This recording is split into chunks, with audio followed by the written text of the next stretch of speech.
mesdames et messieurs, de vous retrouver pour ce nouveau numéro de Politicien, votre rendez-vous politique. Il veut tourner définitivement la page des tensions post-électorales et faire contribuer toutes les couches, toutes les forces vives de la nation à la construction du Gabon de demain. Mais la tâche reste encore ardue pour le président gabonais Ali Bongo, qui rencontre encore de fortes résistances de la part d'une partie de son opposition. Mais l'homme ne renonce pas. Dans quelques jours, les Gabonais seront appelés à une même table pour parler du Gabon de demain. Mais quelles sont aujourd'hui les chances d'un dialogue réellement inclusif au Gabon? Quels seront les sujets à mettre sur la table et quelles solutions possibles pour une sortie de crise définitive au Gabon? Pour en parler, j'ai trois Gabonais avec moi. Monsieur Cyril Onan, vous êtes membre du PDG, le Parti démocratique gabonais. Vous avez été pendant la campagne électorale le porte-parole du président de la République, Ali Bongo. Merci, monsieur Onan, d'avoir accepté notre invitation. Merci beaucoup pour l'invitation. Laurence, donc vous êtes universitaire, membre de l'opposition, c'est le moins qu'on puisse dire. Vous avez fait partie de la délégation de l'opposition gabonaise qui s'est rendue ce mardi 24 janvier à Bruxelles pour rencontrer des membres de l'Union européenne. Vous nous direz au cours de cette émission le motif de ce déplacement. Merci, madame, donc d'avoir accepté notre invitation. Merci, monsieur Tobé. Et Jean-Bernard Bikim, vous êtes maintenant un habitué de nos plateaux, analyste, stratégiste. Vous êtes membre du think tank Alpha. Merci à vous, monsieur Bikim, d'avoir accepté notre invitation. Merci Richard, c'est pour le Gabon. À peine la Cour constitutionnelle gabonaise avait-elle confirmé sa réélection que le président Ali Bongo a tendu la main à l'opposition de son pays, en l'occurrence à Jean Ping, son principal challenger. Mais celui-ci fait de la résistance. Alors, pourtant, il ne renonce pas. C'est un sujet de la rédaction signée Graziella Jaconte. Ce dialogue politique qui s'ouvrira au lendemain de la Coupe d'Afrique des Nations 2017 devra aborder toutes les questions relatives à la vie institutionnelle de notre pays, à son développement et au renforcement de sa place dans le concert des nations. Aborder entre Gabonais toutes les questions relatives à la vie institutionnelle du Gabon, c'est l'objectif que se donne Ali Bongo Ondimba, président de la République, une fois la Coupe d'Afrique des Nations terminée.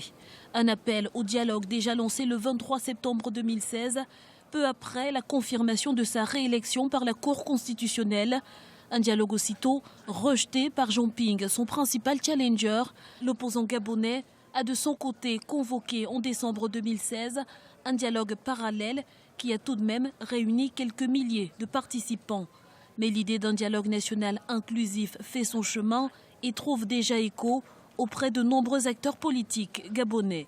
Nous avons tenu un bureau national qui a décidé de la participation de notre parti au dialogue comme alternative pour sortir de la crise post-électorale. Et je pense que de plus en plus nombreux sont les Gabonaises et les Gabonais qui comprennent cette option. Nous avons au niveau de mon parti et d'autres partis qui travaillent avec lui posé un ensemble de conditions qui se ramènent à 3 pour que le dialogue puisse avoir lieu effectivement. Premièrement, nous demandons que soient prises différentes mesures de décrispation. Les mesures de décrispation, c'est notamment la libération de toutes les personnes qui ont été arrêtées à la suite des violences post-électorales, la sécurisation des personnes qui vont prendre part au dialogue, qu'elles ne soient pas poursuivies pour les propos qu'elles tiendraient avant, pendant ou après le dialogue, qu'il y ait eu une commission d'enquête qui fasse ressortir clairement les responsabilités lors des violences post-électorales. Ça, c'est la série de mesures de décrispation. La société civile gabonaise n'entend pas rester en marge de ce rendez-vous national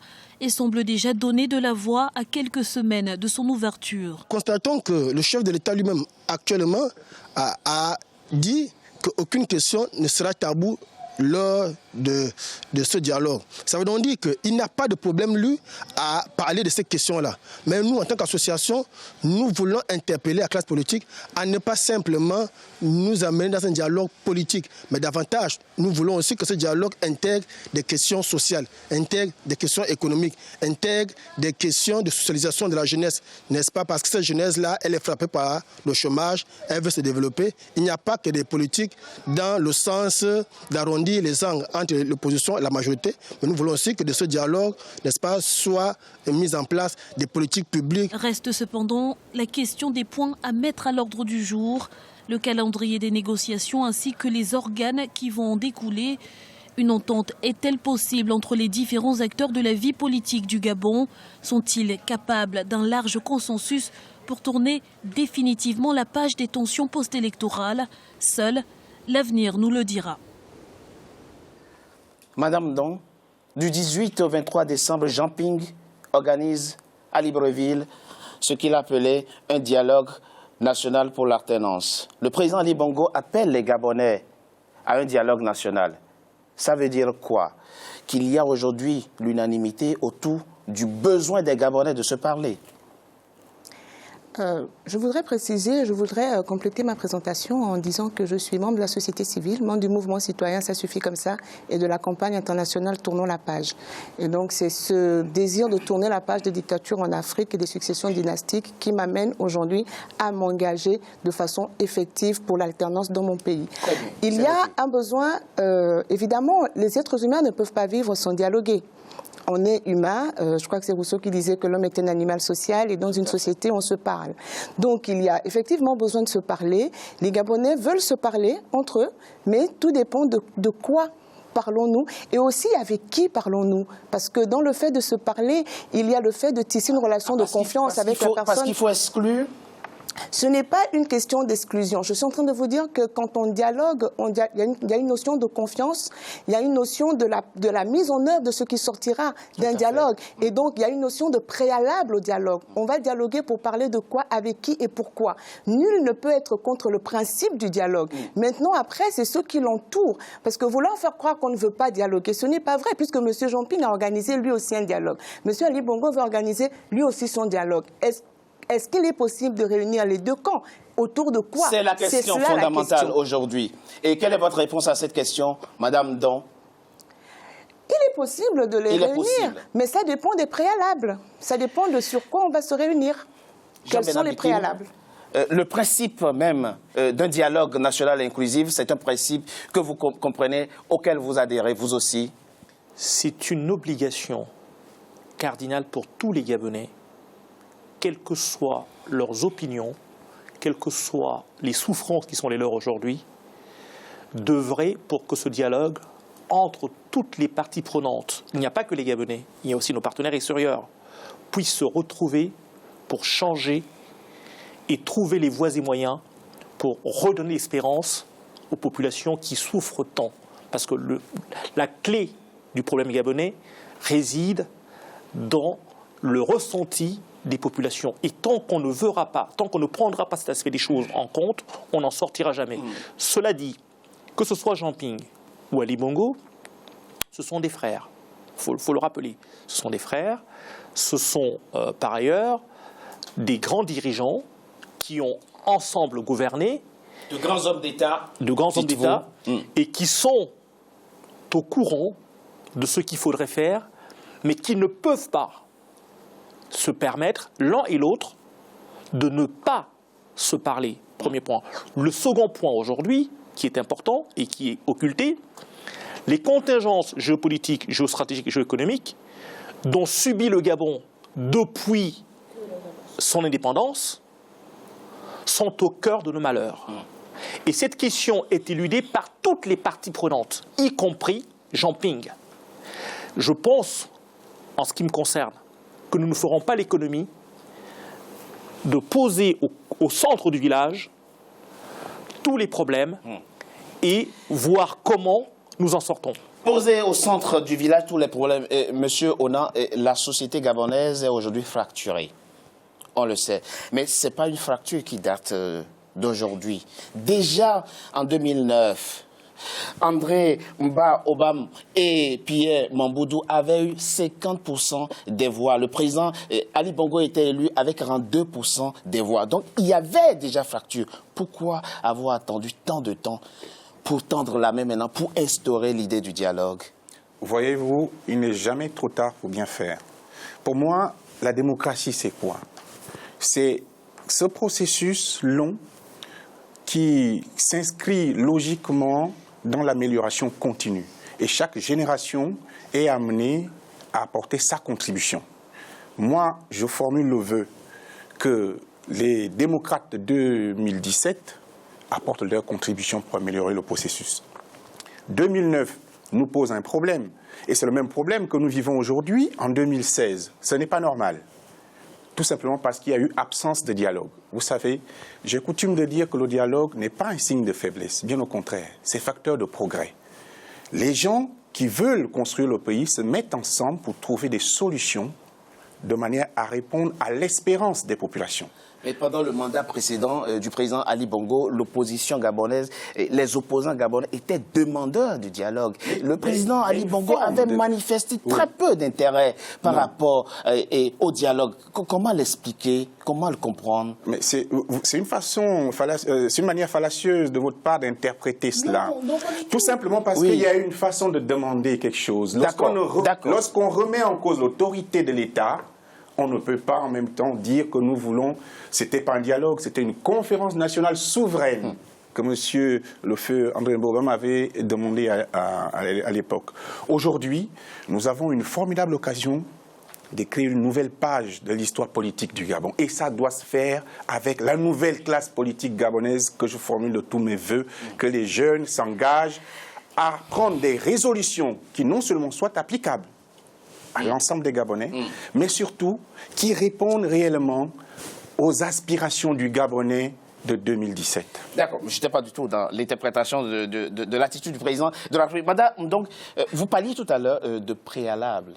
Pour que le dialogue que le président Ali Bongo convoque pour le mois de février ait lieu, quels sont vos préalables? Vous l'avez si bien dit.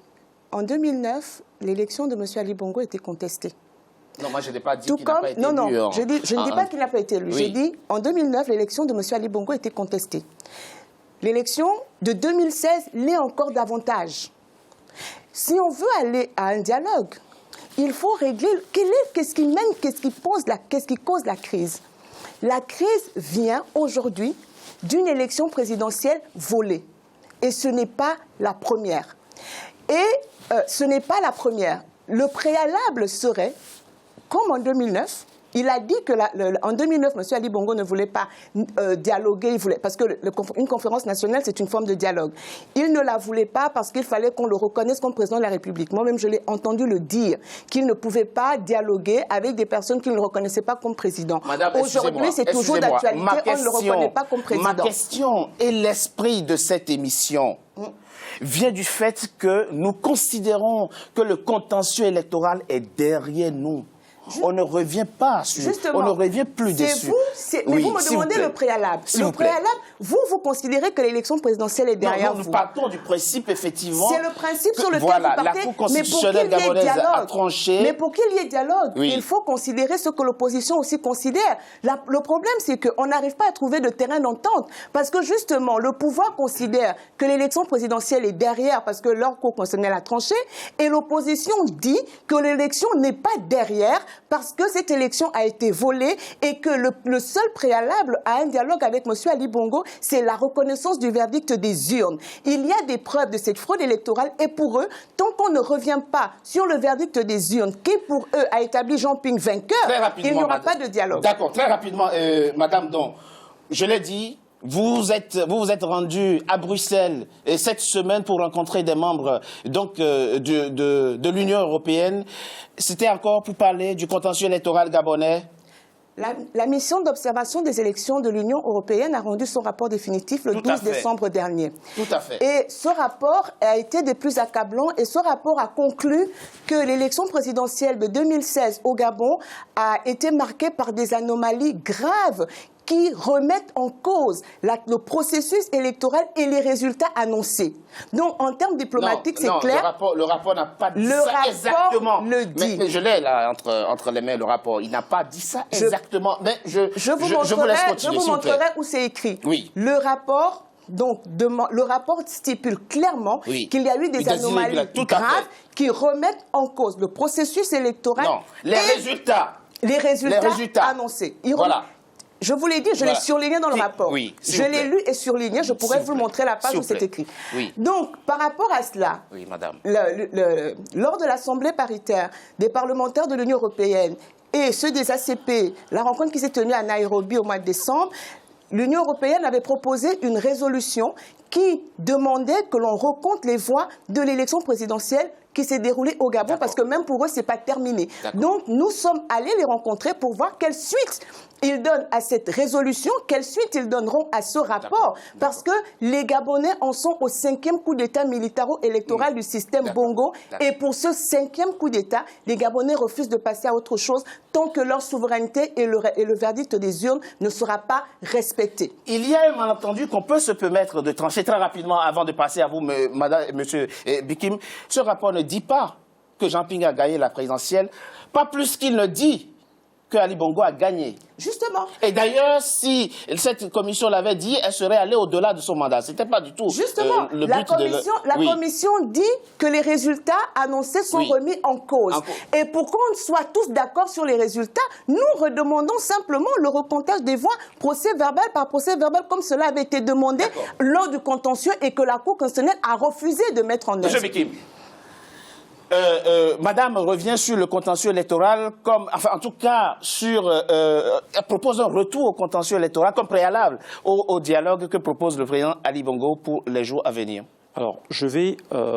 très rapidement, s'il vous plaît. J'inscris les propos de Madame Dong en faux. Elle est universitaire, elle ne peut pas s'affranchir de la règle de droit.